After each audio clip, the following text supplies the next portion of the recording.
Célébrer le 8 septembre de chaque année, la Journée internationale de l'alphabétisation vise à éveiller les consciences sur l'importance de l'instruction dans les langues maternelles pour l'épanouissement socio-économique des peuples. Malheureusement, depuis 1965 que l'UNESCO a institué cette journée, sa commémoration peine toujours à faire adopter l'alphabétisation comme l'élément essentiel dans le développement des nations, surtout en Afrique. Lire un journal, s'orienter grâce à des panneaux de signalisation, déclarer la naissance de son enfant, lire une notice de médicament, déterminer le montant de sa facture d'eau ou d'électricité, noter les dépenses, faire un devis, acquitter un chèque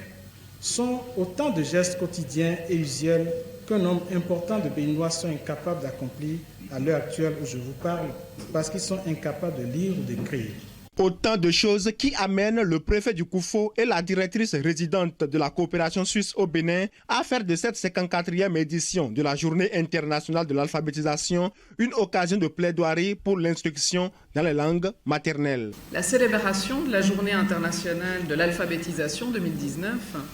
est un moment de plaidoyer que nous devrions saisir pour réveiller l'attention de toutes et tous, et surtout des décideurs à différents niveaux,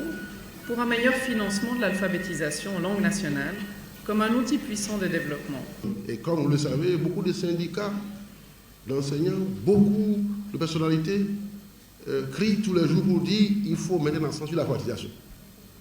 Et je suis sûr que vous saurez trouver les moyens pour faire en sorte que l'alphabétisation soit les choses les mieux partagées.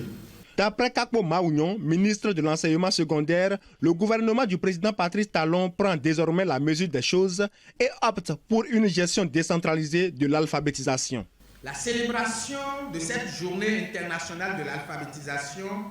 sera marquée par la présentation de nos activités portant sur la gestion décentralisée de l'alphabétisation. Cette activité, qui est organisée sur une quinzaine, se déroulera jusqu'au 21 septembre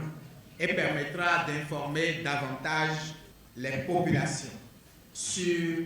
les actions, les activités qui sont menées afin que l'alphabétisation puisse advenir. L'analphabétisme touche beaucoup plus les femmes, surtout celles des milieux ruraux, et c'est la raison pour laquelle la gente féminine s'est donné la voix à cette 54e édition de la Journée internationale de l'alphabétisation pour exhorter les gouvernants à mieux s'investir dans l'alphabétisation qui constitue une seconde chance pour ceux qui n'ont pas pu s'inscrire à leur bas âge.